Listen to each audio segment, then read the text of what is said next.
What do we actually model, हम actually model करते क्या हैं? So the answer to the question is कि हम बेसिक आर्किटेक्चरल एलिमेंट्स को मॉडल करते हैं, सिंपल इज दैट। अगर कोई मुझसे ये पूछे कि मॉडल करते क्या हैं, तो आंसर वुड बी कि बेसिक आर्किटेक्चरल एलिमेंट्स को हम मॉडल करते हैं। लेकिन अगर ये भी पूछा जाए कि वो बेसिक आर्किटेक्चरल एलिमेंट्स होते क्या हैं, तो I need to answer further. Let's say I would say कि वो बेसिक आर्किटेक्चरल एलिमेंट्स में जो पहली चीज़ है, जो first and foremost, that is component. ठीक है, अगर हम इस मॉडल को देखें, पाइप एंड फिल्टर की जो एक पाइपलाइन हमने मॉडल, ये this is one basic architecture model. ठीक है, ये जहन में रखें। अगर अभी भी कुछ कंफ्यूजन है कि आर्किटेक्चर मॉडल होता क्या है, architecture model can be of several types, जिसमें से एक टाइप जो है आपके सामने इन the form of a pipeline, a model, an architecture model constructed using pipe and filter architecture style। तो इसमें जो आपको ब्लू बॉक्सेस से नज़र आ रहे हैं, दीज आर ऑल कंपोनेंट्स। ठीक है जी। और कंपोनेंट होते क्या हैं? They are architectural building blocks. ठीक है, ऐसी चीज़ जो लाइक आर्किटेक्चर को बिल्ड करने के लिए बहुत ज़्यादा ज़रूरी है। और ये इनकैप्सुलेट करते हैं सबसेट ऑफ सिस्टम फंक्शनैलिटी। इनमें से सारे के सारे जितने भी ये फिल्टर हैं, ये कंपोनेंट हैं, सारे के सारे कोई ना कोई सिस्टम या सबसेट ऑफ सिस्टम फंक्शनैलिटी को इनकैप्सुलेट किए हुए हैं। हम ये नहीं कह सकते कि एक ही कंपोनेंट में सारी की सारी फंक्शनैलिटी है। दे ऑन द होल कलेक्टिवली वो तीनों सिस्टम की ओवरऑल फंक्शनैलिटी को इनकैप्सुलेट कर रहे हैं, लेकिन इंडिविजुअली हर फिल्टर या component subset of system functionality को इनकैप्सुलेट किए हुए हैं। ठीक है, नेक्स्ट वुड बी कनेक्टर्स। ठीक है, कनेक्टर्स वी ऑल नो कि अभी हम जो है पिछला चैप्टर हमारा कनेक्टर्स के ऊपर था। कनेक्टर क्या करते हैं कि वो इंटरेक्शन को मॉडल करते हैं between components and those rules as well which govern interaction among software components। तो कनेक्टर यहाँ पे we can see the stream, ठीक है, पाइप्स की शक्ल में, these are connectors और these are part of architecture model। Next would be interfaces. ठीक है, इंटरफेसेस यहाँ पे we can see, here are the interfaces, right? So here as well here, right? तो interfaces क्या हैं? They are the points at which components and connectors interact with the outside world। यानी वो जगह, वो points, वो रास्ते जहाँ से component और connector जो हैं वो outside world से connect होते हैं।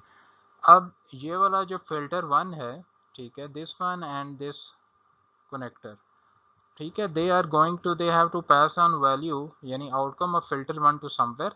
ठीक है, और वो इन्होंने अगर F2 यानी फिल्टर टू तक जाना है, तो इसका रास्ता यही है, जो इंटरफेस या दरवाज़ा जो फिल्टर टू में उन्हें एंट्री अलो कर रहा है। इसी तरह F2 की आउटपुट, फिल्टर टू की output, it has to go to filter three, F3 में जाना है। लेकिन वो कैसे जाएगी? वो उस दरवाजे से जाएगी जो कि फिल्टर थ्री ने अलाउ किया हुआ है। I hope this is clear. And next thing we would model is configuration. ठीक है, ये ओवरऑल जो टोपोलॉजी, ठीक है, that we call configuration. Overall जो आर्किटेक्चर मॉडल है, कॉन्फ़िगरेशन होती है, we can say they are a set of specific association between components and connector of software system। ठीक है, वो set of association है between components and connector of any software system। और इन associations को अगर हम मॉडल के अलावा कैप्चर करना चाहें, तो we can do that in a form of a graph. हम ग्राफ की शक्ल में इन्हें कैप्चर कर सकते हैं। और अगर हम ग्राफ बनाएंगे, आपको पता है graph is consisting of nodes and edges. तो नोड्स इस फॉर्म में कंपोनेंट्स और कनेक्टर्स होंगे, और जो एजेस होंगी वो उनके दरमियान इंटरकनेक्टिविटी को रिप्रेजेंट करेंगे। Simple configuration, we can simple words we can say arrangement of components of and connectors in a software application or in an architecture model in certain order is called a configuration। And the next thing we can model is rational। ठीक है, rational is the reasoning behind decision। rational का लफ्ज़ी मतलब क्या है? वजह। ठीक है, reasoning। अब rational जो है, एक चीज़ ध्यान में रखें कि rational would actually explain कि why a certain or particular decision was made। ठीक है, in simple word we can say rational हमें यह बताएगी कि ये एक्चुअली पहली बात तो ये पाइपलाइन क्यों बनाई गई थी, फिर फिल्टर वन और फिल्टर टू को क्यों कनेक्ट किया गया था, क्या रीज़न थी, क्या रीज़न थी कि हमने pipe and filter model use किया, क्या रीज़न थी कि फिल्टर तीन ही हैं, उनके दरमियान दो कनेक्टर हैं, एट्सेट्रा एट्सेट्रा। तो और दूसरी बात यह है कि हर रैशनल हमें यह भी बताएगी कि हर एलिमेंट जो आर्किटेक्चर मॉडल का है उसका क्या मकसद है, वो क्या काम परफॉर्म कर रहे हैं and so on.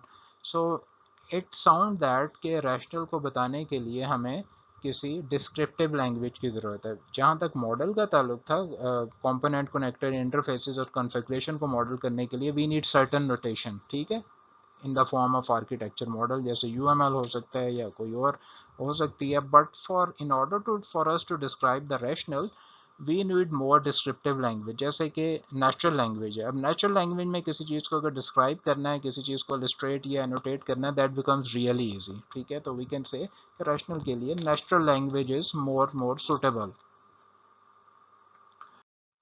What do we model in continuation of the previous slide? Elements of the architecture style। हम architecture style different किस्म के उन्हें उनके elements को मॉडल कर सकते हैं। ये ज़रूरी नहीं है कि सिर्फ pipe and filter and object oriented style ही मॉडल हो सकता है।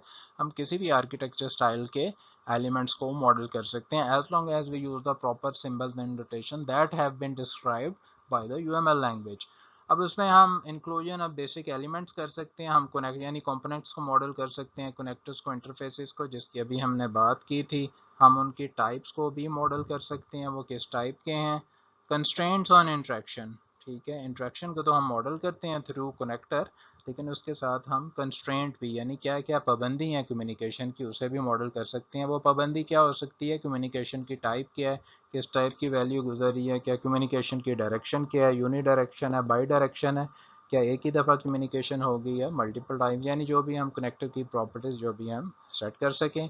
बिहेवियरल कंस्ट्रेंट हम ये भी मॉडल कर सकते हैं। बिहेवियर से मुराद रन टाइम फंक्शनैलिटी है, और बिहेवियर यकीनन को मॉडल करने के लिए हम सर्टन टाइप की यूएमएल डायग्राम जो है वो यूज़ करते हैं।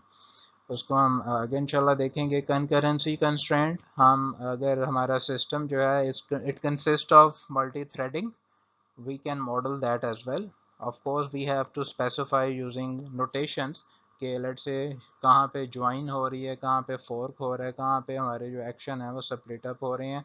तो we can using that we can model concurrency, यानी अगर कोई एक्टिविटीज या रिक्वायरमेंट वो साइमल्टेनियसली सेटिस्फाई हो रही हैं या स्विच ऑन स्विच ऑफ हो रहा है, we can also do that using modelling notations. What do we model, हम मॉडल क्या करते हैं। An interesting topic, we can model static and dynamic aspect. हम स्टैटिक एस्पेक्ट भी मॉडल कर सकते हैं और हम डायनामिक एस्पेक्ट को भी मॉडल कर सकते हैं। तो क्वेश्चन इसके स्टैटिक एस्पेक्ट होते क्या हैं। स्टैटिक एस्पेक्ट एक ऐसे एस्पेक्ट हैं या किसी भी एप्लीकेशन के वो वाले हिस्से या वो वाली लिमिटेड फंक्शनैलिटी है दैट डू नॉट चेंज, जो कि सिस्टम की एग्जीक्यूशन के साथ चेंज नहीं होती, यानी जो हमने डिज़ाइन टाइम पे सेट कर दिया है वो वैसे के वैसे ही रहेंगे, वो कंसर्न या वो सेटअप फंक्शनैलिटी चेंज नहीं होगी। फॉर एग्जांपल वो क्या क्या हो सकते हैं, टोपोलॉजीज, ठीक है। टोपोलॉजी से यहाँ मराद क्या है कि अरेंजमेंट ऑफ कंपोनेंट्स, वो ऑफ कोर्स चेंज नहीं होगा। Assignment of components to host, कि कौन सा कंपोनेंट या कौन सा कनेक्टर वो किस होस्ट पे है। फॉर एग्जांपल अगर हम क्लाइंट सर्वर डिस्ट्रीब्यूटेड एप्लीकेशन की बात करें which is a CU online. अब सीयू ऑनलाइन में we know that there are two types of object, one is client object and one is server side object. अब client object यकीनन user को ही assign होगा, और once it has been assigned of course system execution के बाद वो change नहीं होगा। इसी तरह जो ऑब्जेक्ट सर्वर साइड को असाइन हो गया या सर्वर ऑब्जेक्ट है, ऐसा नहीं हो सकता कि वो क्लाइंट साइड की तरफ स्विच हो जाए आफ्टर एग्जीक्यूशन। हाँ, अगर किसी ने कोड ही गलत किया then it is something else, but usually it does not happen. जैसा डिसाइड किया गया है, जैसा कोड किया गया है, एग्जीक्यूशन के बाद उस ऑब्जेक्ट का बिहेवियर भी वैसा ही होगा। यानी in simple words we can say कि arrangement of component does not change as the system runs. So this is a static aspect, right? Dynamic aspect on the other hand is they do change as the system runs. वो change होते हैं जैसे जैसे system run करता है, ठीक है। Of course they depend on the dynamic functionality or they are dependent on behavior. For example इसके एग्जाम्पल क्या क्या है, स्टेट ऑफ इंडिविजुअल कंपोनेंट और कनेक्टर्स, ठीक है। किसी भी इंडिविजुअल कंपोनेंट या कनेक्टर की स्टेट चेंज हो सकती है। वो किस तरह से होती है कि जब वो कोई इनपुट या वैल्यू रिसीव करता है, उसके अगेंस्ट कोई इवेंट परफॉर्म हो, या वो कनेक्टर के ज़रिए से वो क्लास या ऑब्जेक्ट वो किसी और क्लास या ऑब्जेक्ट को मेथड पास कर दे या वैल्यू पास कर दे या आउटकम पास कर दे, तो इन अ वे इसके अगेंस्ट कोई ना कोई एक्शन परफॉर्म होता है या एक्शन परफॉर्म किया जाता है या डाटा फ्लो करता है सिस्टम के अंदर या सिस्टम की आउटपुट जो है वो आउट ऑफ द सिस्टम या out of the object flow करती है. So these are all indication of changes in state of individual components or a combination of component. तो इस ऐसे एस्पेक्ट को, जो ऐसी फंक्शनैलिटी को जो रन टाइम पे इवेंट बेस्ड ट्रिगर हो, इसे हम डायनामिक एस्पेक्ट कहते हैं. I hope this is clear. So what do we model in important distinction between there are two aspect, ठीक है, और इनके दरमियान फ़र्क को समझना वो ज़रूरी है. First of all, models of dynamic aspect of a system, ठीक है, मॉडल जो है वो सिस्टम के डायनामिक एस्पेक्ट के मॉडल, ठीक है, right. And the second thing is dynamic model, the model themselves change, ऐसे मॉडल जो कि इटसेल्फ चेंज हो rather than the dynamic aspect जिन्हें वो मॉडल कर रहे हैं वो चेंज हो. डायनामिक मॉडल ऐसे मॉडल हैं जो खुद ब खुद चेंज हो. अब इसमें कुछ फ़र्क को समझे.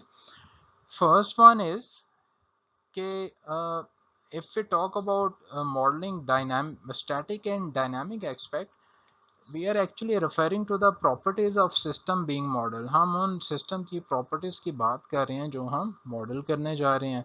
whereas at the same time ये modelling static and dynamic aspect ये डिस्क्राइब करता है कि जो सिस्टम है वो जब एग्जीक्यूट हो रहा है वो किस तरह से चेंज हो रहा है. ठीक है, जब हम डायनामिक एस्पेक्ट को मॉडल करने की बात कर रहे हैं, it means we are actually describing कि जो सिस्टम हम मॉडल कर रहे हैं वो चेंज कैसे हो रहा है एग्जीक्यूशन के साथ साथ. उसे हम एक्चुअली डिज़ाइन टाइम पे उसकी जो है रन टाइम बिहेवियर को परसीव करने की या मॉडल करने की कोशिश कर रहे हैं. लेकिन ऑन द अदर हैंड जो डायनामिक मॉडल है वो क्या है, वो खुद ब खुद जो है वो चेंज होता है, वो खुद ब खुद चेंज होता है. बजाय इसके कि सिस्टम चेंज हो, डायनामिक मॉडल खुद ब खुद चेंज होता है.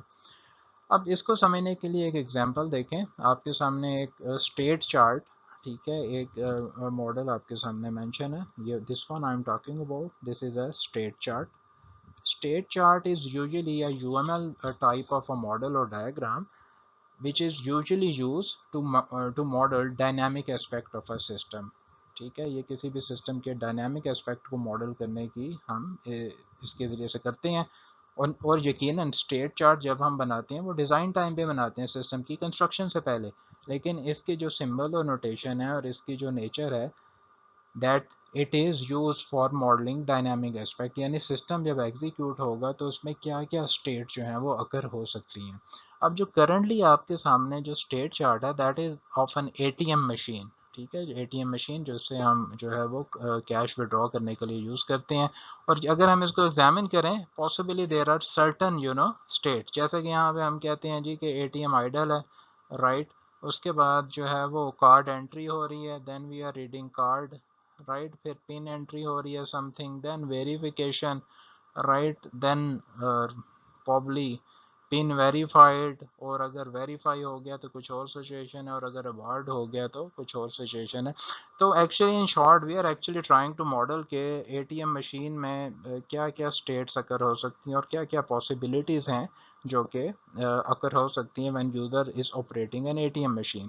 सो we can say here that an ATM machine, or sorry, a state chart is actually modeling dynamic aspect of a system. इसमें मॉडल इटसेल्फ चेंज नहीं हो रहा. ठीक है, ये जो मॉडल ओवरऑल है ये इटसेल्फ चेंज नहीं हो रहा. ये एक्चुअली यहाँ पे चेंज क्या हो रही है, स्टेट हो रही है. और स्टेट किस चीज़ को यहाँ पे रिप्रेजेंट कर रही है, ये उस सिस्टम को रिप्रेजेंट कर रही है जिसको हम मॉडल कर रहे हैं. I hope this is clear. Model itself automatically update नहीं हो रहा. एक्चुअली हम डिज़ाइन टाइम पे ये परसीव कर रहे हैं कि एटीएम का सिस्टम जब फंक्शनल होगा, रन होगा, और जब इसको कोई यूज़ करेगा तो इसमें पॉसिबल ये कंडीशन या स्टेट्स आ रही हैं. ठीक है, in a way at design time we are actually perceiving the dynamic aspect और dynamic behaviour of the system के पास ये पॉसिबिलिटी होगी, उसके बाद ये होगी, उसके बाद ये होगी, एंड सो ऑन. ठीक है. Whereas on the other hand, अगर हम स्टेट, जैसे अभी बात की, state chart is not a dynamic model, it is actually capturing dynamic behaviour of a system. But the question is कि how can state chart become a dynamic model. ठीक है, तो स्टेट चार्ट डायनामिक मॉडल इस तरह से बन सकता है कि अगर हम इसे एक रनिंग सिस्टम यानी रनिंग एटीएम सिस्टम के साथ इसे अटैच कर दें, राइट, सच दैट कि जैसे जैसे वो सिस्टम जो है सर्टन स्टेट को अचीव करेगा, कॉरस्पॉन्डिंगली स्टेट चार्ट में वो वाला जो फंक्शनैलिटी है वो हाईलाइट हो जाए। फॉर एग्जांपल इसका मतलब क्या है कि अगर हमने रनिंग एप्लीकेशन के साथ स्टेट चार्ट को, इस मॉडल को अटैच किया हुआ है, जैसे सिस्टम आइडल स्टेट में है तो स्टेट चार्ट में ये वाला जो सिस्टम आइडल वाली स्टेट है वो हाईलाइट हो जाए या ब्लिंक करना शुरू कर दे। अगर कोई यूज़र आए और कार्ड को एंटर करे, ठीक है, तो स्टेट चार्ट मॉडल में जो ये वाला हिस्सा है, पोर्शन है, ये ग्लो या ब्रिंक करना लग जाए, ठीक है, या ये चमकने लग जाए, what ever is the indication और सिंबल या नोटेशन वी यूज़। और उसके बाद कार्ड रीडिंग, ठीक है, देन अगर पिन एंट्री वाली स्टेट में एप्लीकेशन यूज़र वहाँ पे पिन एंट्री कर रहे हैं तो समथिंग शुड बी, जो स्टेट चार्ट का मॉडल है वो ये वाला जो हिस्सा है वो यहाँ पे जो है वो हाईलाइट हो जाए। वेरिफिकेशन मोड में जब सिस्टम आए तो बैकएंड पे जो मॉडल है वो वेरीफाई वाला हिस्सा जो है वो एक्टिव हो जाए या हाईलाइट हो जाए।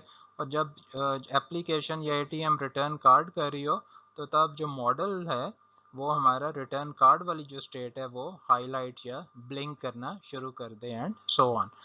सो अगर ऐसा हो, ऐसी सिचुएशन हो कि हम एप्लीकेशन, जब रनिंग एप्लीकेशन के साथ मॉडल को अटैच कर दें और मॉडल जो है जैसे जैसे एप्लीकेशन रन हो वो मॉडल कॉरस्पॉन्डिंगली ऑटो चेंज हो। जैसे हमने अभी बात की कि जैसे जैसे एप्लीकेशन सर्टेन स्टेट को अचीव करेगी, मॉडल में वो वाली स्टेट है वो हाईलाइट या ब्लिंक करने लग जाए, जिससे मुझे ये पता चले कि अब सिस्टम इस स्टेट पे पहुंच गया। अब ये जो हाईलाइटिंग है और blinking of a certain state है, ये क्या है actually, this is an indication that model has become dynamic, यानी ये खुद ब खुद चेंज कर रहा है, ठीक है। वो जो स्लाइड चेंज है, चाहे उसका टेक्स्ट ब्लिंक कर रहा है, चाहे वो स्टेट या उसकी सर्टेन या जो हमने शेप सी है वो हाईलाइट करी है, तो it mean the model is has become dynamic, यानी ये अपने आप खुद ब खुद अपने आप को ऑटो अपडेट या चेंज कर रहा है। But the problem with this sort of model is that this is not easy to do so, ठीक है, ऐसा करना आसान नहीं है। इसकी वजह क्या है कि we need to write some interfaces और functionality between the actual application and that tool using which we have make over model. हमें एप्लीकेशन जो इसका एग्जीक्यूशन एनवायरनमेंट है और वो टूल जिसमें हमने मॉडल बनाया, दोनों के दरमियान इंटरफेस या एप्लीकेशन लिखने की ज़रूरत है जो क्या करेगी कि जो रन टाइम पे मॉडल को चेंज करेगी। So this is an very interesting task. अगर आप में से कोई एफआईपी या प्रोजेक्ट के हवाले से ये करना चाहता है तो I can give them more detail. लेकिन इसका द क्वेश्चन इज, इसका फ़ायदा क्या है? इसका फ़ायदा ये है कि जैसे हमने बात की कि मॉडल बनाने का इटसेल्फ क्या फ़ायदा, मॉडल बनाने का ये फ़ायदा है कि हम सिस्टम की फंक्शनैलिटी को स्टडी कर सकते हैं इवन बिफोर डेवलपमेंट। तो इस तरह से जो रन टाइम पे जो मॉडल चेंजिंग है, इसके ज़रिए से भी हम सिस्टम की फंक्शनैलिटी को स्टडी कर सकते हैं कि क्या सिस्टम ठीक ठीक फंक्शन कर रहा है या नहीं कर रहा। और एक्चुअल फंक्शनैलिटी और मॉडल के दरमियान जो गैप होगा, we need to make sure कि हम किस तरह इस गैप को मिनिमाइज करते हैं so that the system functionality and the model itself are consistent to each other। फ़ायदा इसके क्या होगा कि फ्यूचर अपग्रेडेशन या सिस्टम एवोल्यूशन जो हम करेंगे तो we would have a better idea कि मॉडल में कहाँ पे प्रॉब्लम है और किस किस फंक्शनैलिटी को हमने जो है वो मेकअप करना है या उसे कंप्लीट करना है। I hope this is clear. So what do we model? Continuity of the previous slide कि we do model functional and non functional aspect of system। हम मॉडल क्या क्या करते हैं, हम फंक्शनल रिक्वायरमेंट्स को भी मॉडल कर सकते हैं और नॉन फंक्शनल रिक्वायरमेंट्स को भी मॉडल कर सकते हैं किसी भी सिस्टम के। अब द क्वेश्चन इज कि फंक्शनल रिक्वायरमेंट एक्चुअली होती क्या है। फंक्शनल रिक्वायरमेंट, फंक्शनल रिक्वायरमेंट की अगर हम बात करें, the system prints medical records, ठीक है, सिस्टम जो है वो मेडिकल रिकॉर्ड्स प्रिंट करता है। Just one example, this is one example of a functional requirement कि सिस्टम जो है मेडिकल रिकॉर्ड प्रिंट करे। अब अगेन नॉन फंक्शनल रिक्वायरमेंट की एग्जांपल क्या हो सकती है? There can be one example, the system prints medical records quickly and confidentially. System को क्या चाहिए कि वो मेडिकल रिकॉर्ड को प्रिंट करे जल्दी जल्दी और कॉन्फिडेंशियली।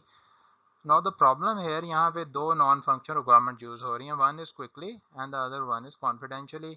तो क्वेश्चन इज कि क्विकली का क्या मतलब है और कॉन्फिडेंशियली का क्या मतलब है, we don't know, this is ambiguous. और एक चीज़ जहन में रखें कि functional requirement, non functional requirement को एज सच डायरेक्टली हम मॉडल नहीं कर सकते बिकॉज दिस इज एम्बिगुअस। क्या पता है क्विकली का क्या मतलब है, 1 सेकंड, 2 सेकंड, 5 सेकंड, 1 मिनट या 2 मिनट।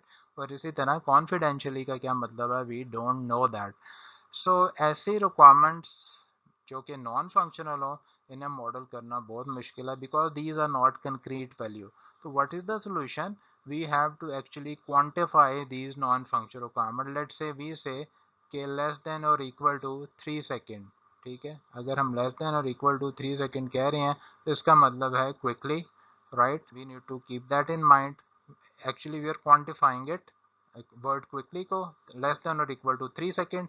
और इसी तरह कॉन्फिडेंशियली का क्या मतलब है, यानी किस लेवल ऑफ डिटेल हर जो यूज़र है जो कि एप्लीकेशन का, उसे किस लेवल ऑफ डिटेल पे एप्लीकेशन चाहिए। फॉर एग्जांपल जो सीईओ है, ठीक है, क्या उसको भी कॉन्फिडेंशियली चाहिए या नहीं चाहिए? ठीक है, या जो मैनेजर है, एम मैनेजर, उसको किस लेवल पे, सीईओ को यकीनन सारी की सारी इंफॉर्मेशन होगी, जो मैनेजर है यकीनन उसको कुछ कम इंफॉर्मेशन विजिबल होगी, और जो सिंपल एम्प्लॉय है जिसे हम लेट से ई से डिनोट कर रहे हैं, यकीनन उसे कम, उससे ज़्यादा इंफॉर्मेशन उसके सामने डिस्प्ले करनी होगी सिस्टम में।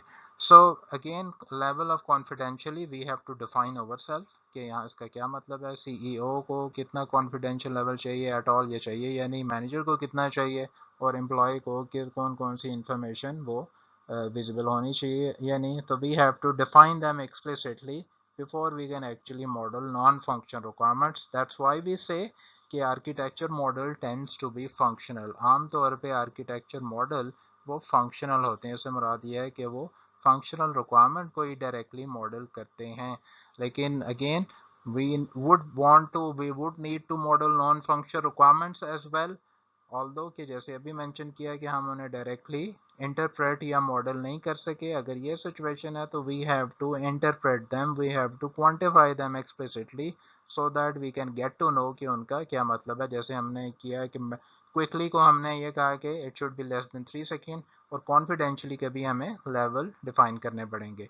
यहाँ एक चीज़ ध्यान में रखें कि sometimes non functional requirement they may lead to functional requirements as well. ठीक है, जैसे कॉन्फिडेंशियली को अगर हम क्वांटिफाई करेंगे या उसे हम फर्दर डिटेल में लिखेंगे, so we might have to satisfy a few functional requirements as well।